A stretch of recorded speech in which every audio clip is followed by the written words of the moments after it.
Hello दोस्तों, welcome to प्रतिवर्ती अड्डा।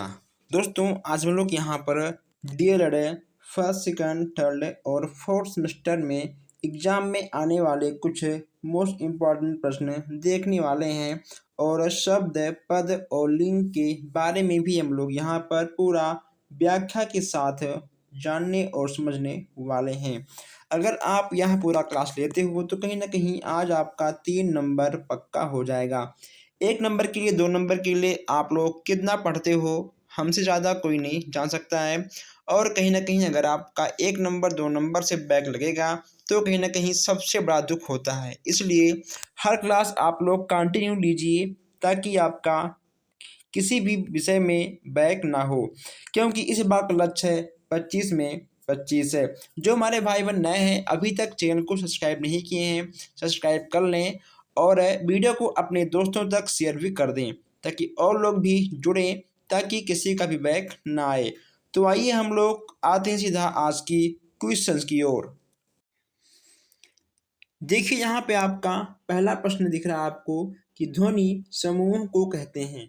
ध्वनि समूह को कहते हैं, इसका आंसर क्या होगा? अक्षर होगा, शब्द होगा या फिर आपका वर्ण होगा या इनमें से कोई नहीं होगा। अब यहाँ पर हम सबसे पहले इसके आंसर की बात कर लें, फिर हम आपको हर एक एक चीज़ें समझाते हुए आगे बढ़ते हैं।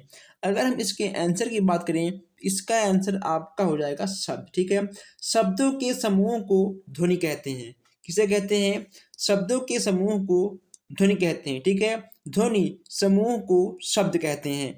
अगर आपको ध्वनि निकालना है तो कहीं ना कहीं उसमें आपका शब्द का प्रयोग होगा। जो मैं आपको बोल रहा हूँ, जो आप लोग सुन रहे हो, कहीं ना कहीं शब्दों के समूह से ही आपका ध्वनि का निर्माण होता है।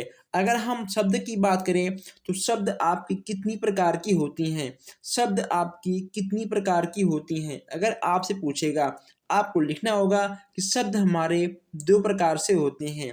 कितने प्रकार से होते हैं? शब्द आपके 2 प्रकार के होते हैं। कौन कौन से होते हैं? पहला आपका हो जाएगा सार्थक शब्द। क्या होगा? सार्थक शब्द। दूसरा आपका हो जाएगा निरर्थक शब्द। ठीक है, ये आपका सार्थक और निरर्थक एग्जाम में अक्सर आपके आ जाते हैं। सार्थक शब्द किसे कहते हैं? निरर्थक शब्द किसे कहते हैं? सार्थक और निरर्थक में क्या अंतर है? कौन से शब्द सार्थक होते हैं, कौन से शब्द निरर्थक होते हैं, ये चीज़ें भी आपको जानना कहीं ना कहीं आवश्यक है। अब यहाँ मैं आपको बता दूं कि सार्थक सार्थक वे शब्द होते हैं जिसका अर्थ होता है। ठीक है, सार्थक वे शब्द होते हैं जिसका अर्थ होता है। जैसे कि आपका हो गया घर, नगर, जनपद, मैं, आप, विद्यालय, पुस्तकालय। ठीक है, ये सब कहीं ना कहीं आपके सार्थक शब्द के अंतर्गत आएंगे।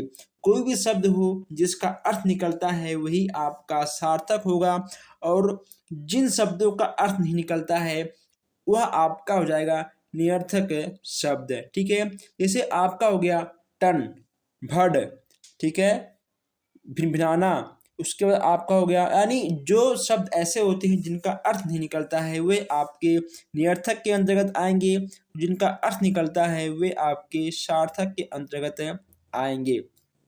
अब यहाँ पर मैं आपको बता दूं कि हिंदी की माँ किसे कहा जाता है। ठीक है, हिंदी की माँ दोस्तों, ठीक है, सबसे अच्छा प्रश्न है, हिंदी की माँ किसे कहा जाता है? ठीक है, हिंदी की माँ की बात हम यहाँ कर रहे हैं।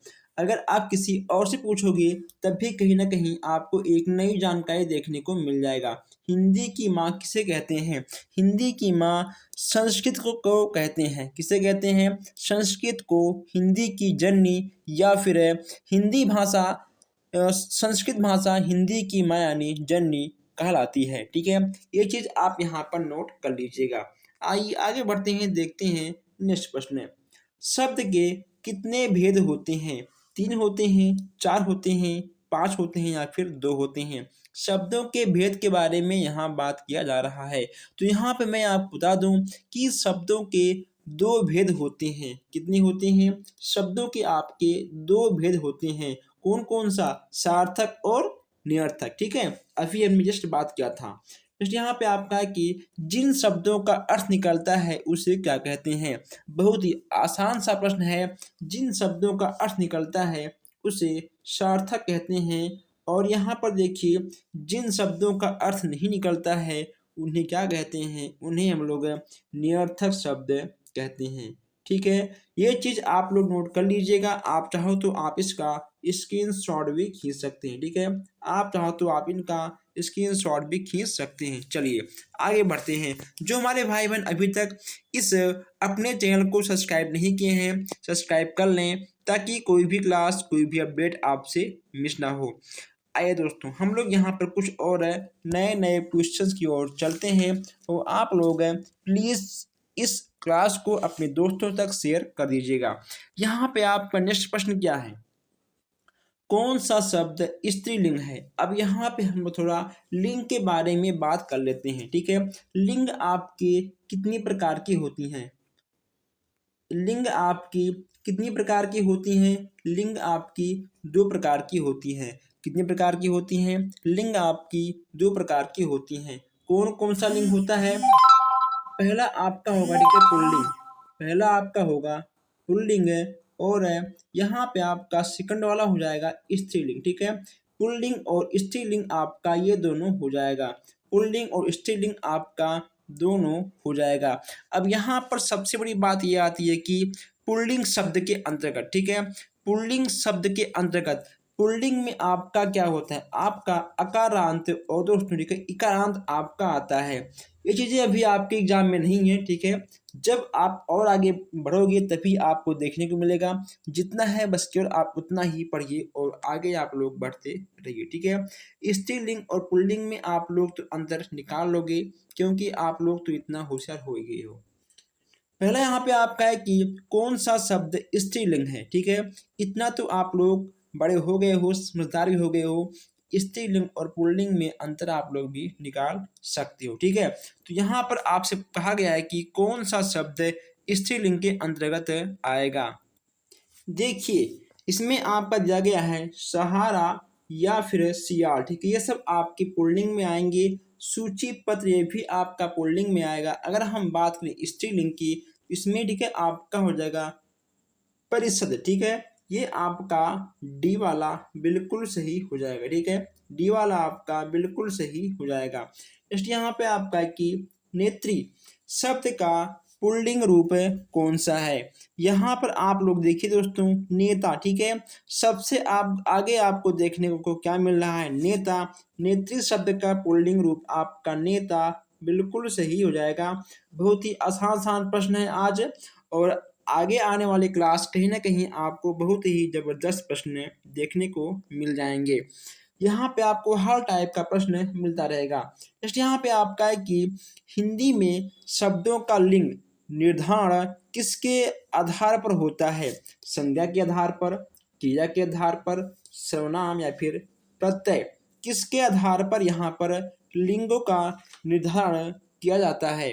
अगर हम बात करें इसके आंसर की, इसमें आपका हो जाएगा संज्ञा के स्थान, ठीक है, संज्ञा के आधार पर।